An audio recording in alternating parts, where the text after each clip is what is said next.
Committee, मंत्री, सरकार, इनका क्या काम होता है ये जानने के लिए बाहर के देशों में क्या हो रहा है हमें एक बार जरूर देखना चाहिए।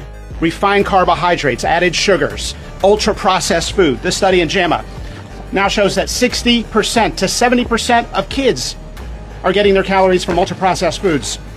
That's an epidemic.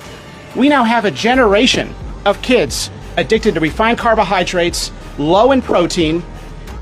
यूएसए में एक डाइटरी गाइडलाइंस के लिए एडवाइजरी कमेटी बनाई गई है। इस कमेटी का काम ये होता है कि ये साइंटिफिक एविडेंस को वैलिडेट करके हर 5 साल में एक रिपोर्ट बनाकर US department of agriculture and US department of health and human services को सबमिट करती है। अमेरिका में एक बहुत बड़ी प्रॉब्लम बनती जा रही है highly processed food, sugary food that is available to children. अब उन्होंने नई गाइडलाइंस जो निकाली है 2025 से 2030 के लिए सब कुछ चेंज कर दिया। पहले जो फूड पिरामिड कुछ ऐसा दिखता था, अब उसे चेंज करके बिल्कुल उल्टा कर दिया है। ये है तुम्हारा नया food pyramid as per the new guidelines. High protein food, green vegetables को टॉप पे रखा गया है और हाई कार्ब फूड को बिल्कुल बॉटम पे डाल दिया है। हमारे देश में भी ऐसी कमेटी बनती है, हेल्थ मिनिस्ट्री है, पर कभी सुना है उन्होंने कोई साइंस बेस्ड न्यूट्रिशन बैक्ड कोई गाइडलाइंस निकाली हो हमारे देश के बच्चों के लिए? हम तो अभी भी यही डिस्कस कर रहे हैं कि ट्यूसडे को अंडा खाना चाहिए कि नहीं खाना चाहिए, मीट की दुकानें ट्यूसडे को खुलेंगी या नहीं।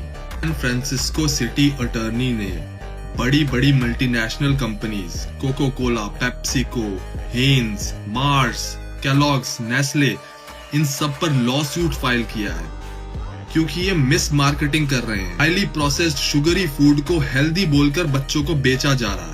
यूएसए क्या करेगा? यूएसए इन सब बड़ी बड़ी कंपनीज पर रेगुलेशन लगाएगा और ये कंपनी क्या करेंगी प्रॉफिट के लिए? भारत जैसे देशों में और ये सब हाईली प्रोसेस्ड शुगरी फूड खुले में बिकेगा क्योंकि हमारे देश में कोई किसी तरह की कोई रेगुलेशन नहीं है, इनको रोकने वाला कोई नहीं है, ना ही हमारी सरकार किसी से कोई सवाल पूछेगी क्योंकि हमारे देश की हेल्थ मिनिस्ट्री को हमारे देश के बच्चों की कोई चिंता नहीं है। पर तुमको क्या लगता है दोस्तों, क्या दूसरे देशों में जो हो रहा है ये सब देखकर हमारे देश की हेल्थ मिनिस्ट्री की भी आंख खुलेंगी?